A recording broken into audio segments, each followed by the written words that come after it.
రాజు సౌమ్య 1819 వారు కామెంట్ చేశారండి. నమస్కారం గురుగారు, ప్రెగ్నెంట్ ఉన్నప్పుడు వెంకటేశ్వర స్వామి 7 వారాల వ్రతము చేయొచ్చా స్వామి చెప్పండి. ఎస్, చాలా మంచి విషయం ఇది.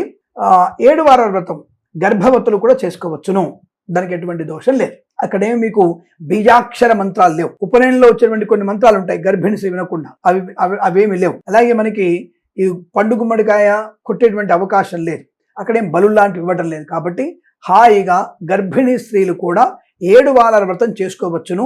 మీకు పుట్టబోయే సంతానాన్ని కూడా ఆ శ్రీ వెంకటేశ్వర స్వామి వారి అనుగ్రహము, శ్రీ శనేశ్వరుడి యొక్క అనుగ్రహంతో అనుకూలమైనటువంటి ఆరోగ్యము, ఆనందకరమైన సంతానము, ధనయోగాన్ని పొందుకునే అవకాశాలు ఖచ్చితంగా ఉంటాయి. కాబట్టి తప్పకుండా గర్భిణీ స్త్రీలు కూడా 7 వారాల వ్రతం చేసుకోవచ్చు. మరి ఇటువంటి విషయాన్ని మీరు ఒక్కరే దాచుకుంటే కుదరదు కదా.